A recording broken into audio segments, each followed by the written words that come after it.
Welcome back, Bills fans. It's your boy, Jeremy Mountain here with Blue Mafia. Welcome back to the podcast. It's episode 3. We got a lot to talk about. Camp is on. They're putting the pads on today.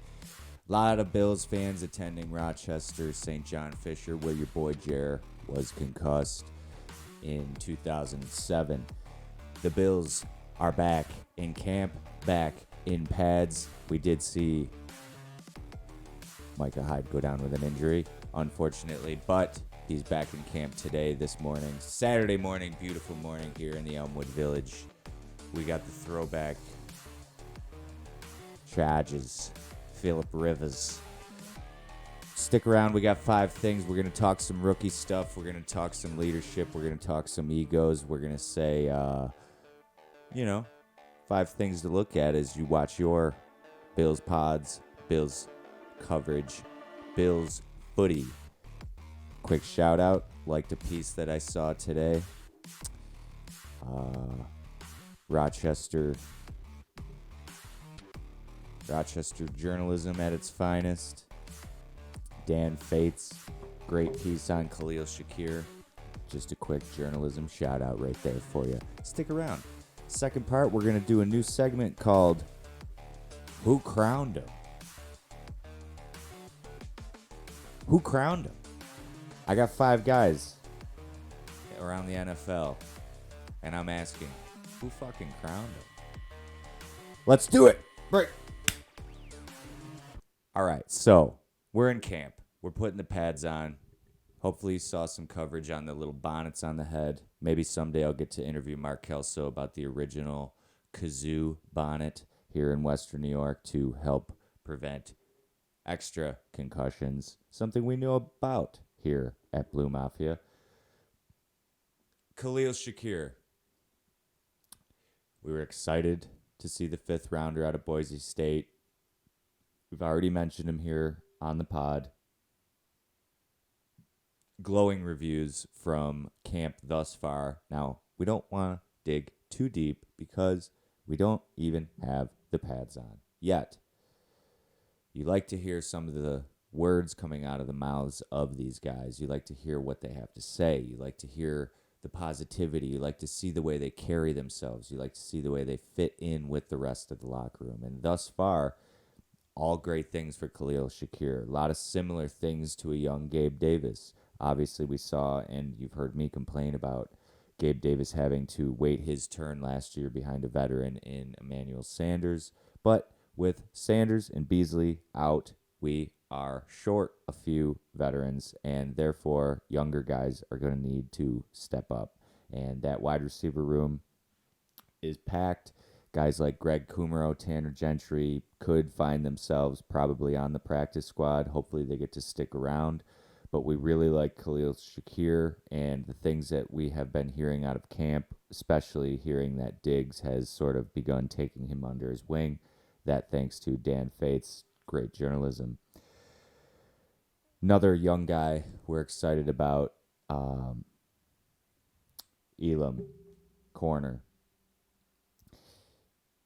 He looks big, he looks thick, and seeing him on the sidelines already had me excited before pads, but hearing that him and Stephon Diggs were already getting physical in practice, love to hear about it, love to see it. You hope that those guys can stay competitive and healthy and keep that competition healthy, making each other better.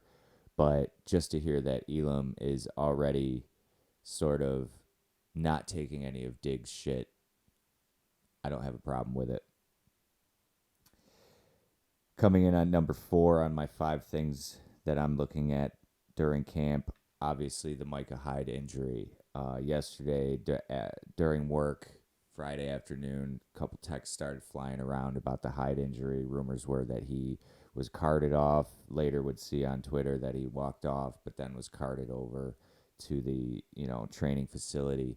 But he was walking around at camp today on some footage I saw this morning, so that's good to know that it's not that serious. Hopefully it's not a nagging injury, something that keeps coming back throughout the 17-game onslaught of an NFL season. But that should be a wake-up call to the fans, to the players to the coaches to the organization. USA Today, controversially putting the Bills 15-2. I'm going to actually be doing my article this weekend on my game-by-game prediction for the 2022 season. I'll go through each game and sort of just do a quick paragraph on what I think is going to happen and why. Because, the way that the roller coaster of this season continues up and down is really more to do with how a team performs or doesn't perform throughout the year, more than who they're playing. It's when they're playing, how it's being played, who's in or out. A lot of things can change, and that should be a wake-up call for Bills fans and people around the NFL that are putting this Bills team at 15-2, writing them off as Super Bowl champions. It's not that easy to win a Super Bowl, as we've seen, and the reality is every team in the NFL is 2-3 injuries away from being a sub 500 team, and I don't think the Bills are any different.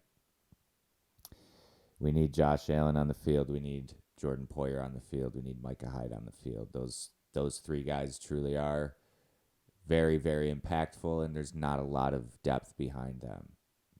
Brandon Beane has put a lot of depth into a lot of different position groups, but safeties and quarterback are not exactly the deepest.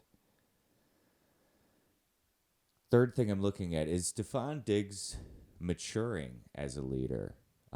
Heard some of the quotes in the Dan Fates piece where Khalil Shakir and Diggs were sort of talking about how Diggs has taken him under his wing, and Shakir was sort of referring to him as a guy that sort of will punch you in the arm, push you, but then ultimately, it's just tough love and he's just trying to make you better. And it wasn't that made me think that Diggs might be maturing as a leader. It was actually the quotes that he was giving following in this piece where he continuously was talking about being one of the older guys, but the way that his voice sort of cracked a little bit, you could tell it was new. It was not scary, but that good fear of embarking on a new territory for a guy as, celebrated and a guy with as many statistical successes as Stephon Diggs and experience in the league. It's just cool to see a guy like that who's made his money sort of taking on that role and hearing it in his voice of a game and a team that he truly cares about. The second thing I'm looking at on my countdown here for you from 5 to 4. A little bit of a rant here as we start to switch over into part 2 of this week's episode, where we're going to do Who Crowned Him. But sort of just a comedic rant here, but I love seeing Bills fans. I love anyone who loves the Bills. But that being said, can we take a little bit of a smoke break here? I love to see the fans at camp. It's beautiful. They haven't been able to be there at St. John Fisher the last 2 years, but ultimately there's a lot that's got to happen still before this team can consider itself a winner. I do sort of consider the Bills to be a little bit overrated at this point, not only by local fans and media, but nationally. But the local fans, they're obviously going to feel high coming off of last year with, the performance by Josh Allen and the way that we were ascending. And everyone sort of thinks that we would have beat the Bengals, we would have went to the Super Bowl and probably would have won the Super Bowl. That's not true. We didn't win. We lost. We didn't make it to the AFC Championship. We lost to the same team that we lost to the year before when we didn't finish. We have yet to take down the Chiefs. And ultimately, everyone else is going to just keep getting better. The division's not getting worse. People want to write off Miami and Tua Tuggy. You've heard me talk about Tuggy and Zach Wilson. They have talent around them. And I do think that new coaches in those teams are going to be competitive. So I'll do my best to temper my criticism for the overindulgence in Bills fanhood, but I'm all set on the baby pictures. I'm all set on the little baby Josh Allen jerseys. Cool to see the fans interacting with the team, don't get me wrong. But everybody can just take a little bit of a break and enjoy the Bills season, because it's not going to last forever. And this team is one injury away. And ultimately, we've got guys that we're going to have to pay. So enjoy this year, savor it, but also relax a little bit. Super Bowl, not for another 4 months. That being said, it is pretty cool that the Bills have one of the best fan bases in the NFL. I just find it a little bit humorous that it's like they're the Beatles, which is honestly pretty awesome. But ultimately, as a true lifetime Bills fan, I think a lot of people around Western New York know that it doesn't truly matter until it starts to get shitty out. And that's when the fair weather fans will begin to fall off the wagon and start to watch from home. I'll be watching from home all year. I had my Bills season pass in 2019, $585. I had a ticket to, 2 tickets actually, to all 8 home games. That was when everyone was still talking shit about Josh Allen. So enjoy your $250 seat tickets, and I look forward to the new stadium, but ultimately it's a little weird how much of a cult that this Bills Mafia has become. But hey, make your money, do your thing. I love the Bills. I have a podcast. What can I say? The last thing, ego watch. Got a little bit of a spat at practice. We mentioned it. Kyrie Elam, Stephon Diggs, nose to nose before the pads even go on. But, as we mentioned, it's nice to see that on the offensive side of the ball, Diggs is already mentoring a younger guy on the wide receiving core. Jamison Crowder, disappointingly, is already down with a lower body injury. Saw a nice piece about O.J. Howard and his sort of rekindling and passion of the game. Nice to see that.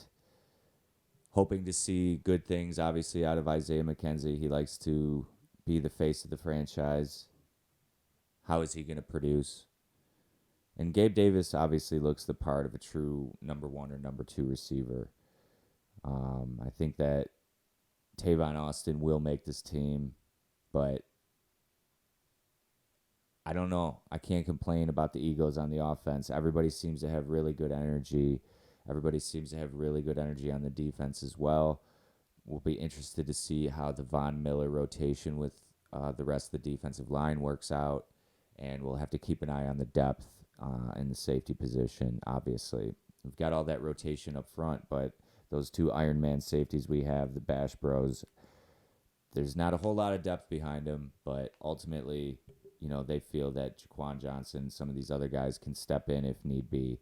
So stay tuned on Ego Watch.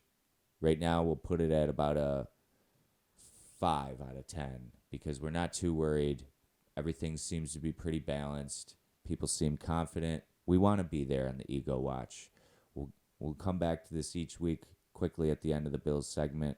Scale 1 to 10, 10 being too cocky, 1 being completely lost their confidence.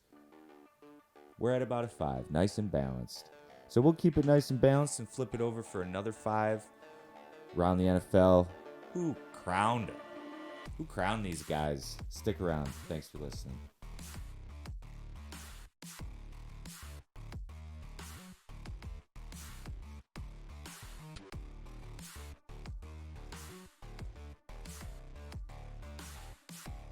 Who crowned him?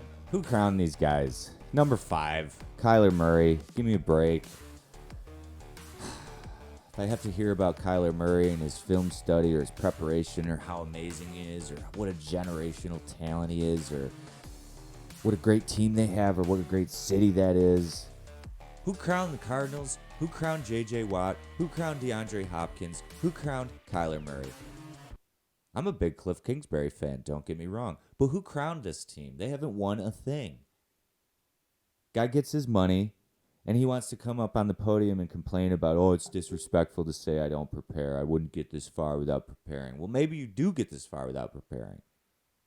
And this is exactly how far you get without preparing. Who crowned Kyler Murray? 5'7". He's not bad. He's a good player, but I don't see him lasting that long, and I've always thought he was going to end up playing baseball by the time he's 30, so we'll see on that. Number 4, who crowned him? Devontae Adams. I drafted Devontae Adams before anybody in fantasy years ago when he was like the second or third receiver for the Packers. So I'm well aware of the talent that Devontae Adams brings to the table. He's everything you want in a receiver. Big guy, strong guy, good route runner, seemingly good teammate. But when did he become Randy Moss? Why is he a 99 in overall? I would give him maybe 92, 96, 97 maybe even. 99 overall for Devontae Adams. Give me a break. Tay. Number 3, who crowned him? The Buffalo Bills.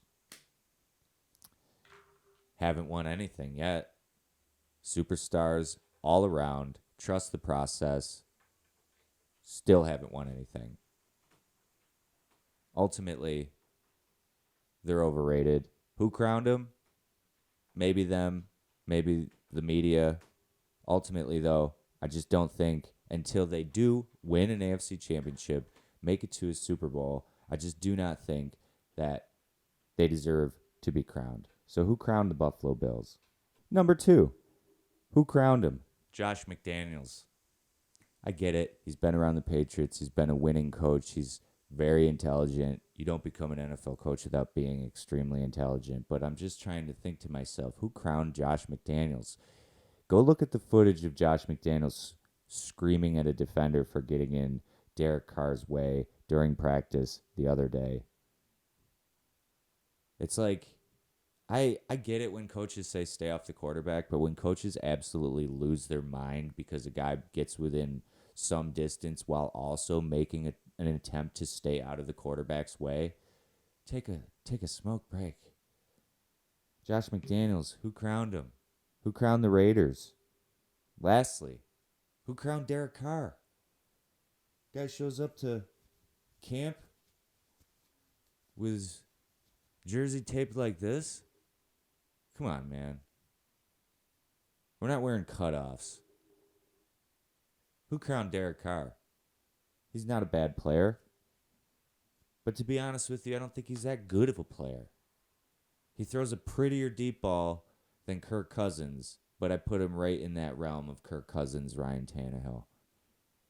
I don't know who crowned him, but a couple other bonus mentions. Who crowned the Broncos? Who crowned the Broncos wide receiving core? Jared Judy's not bad. Cortland Sutton's not bad. They've got decent running backs. Javonte Williams.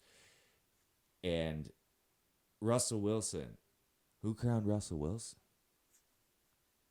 Is Russell Wilson really that impressive? We'll find out.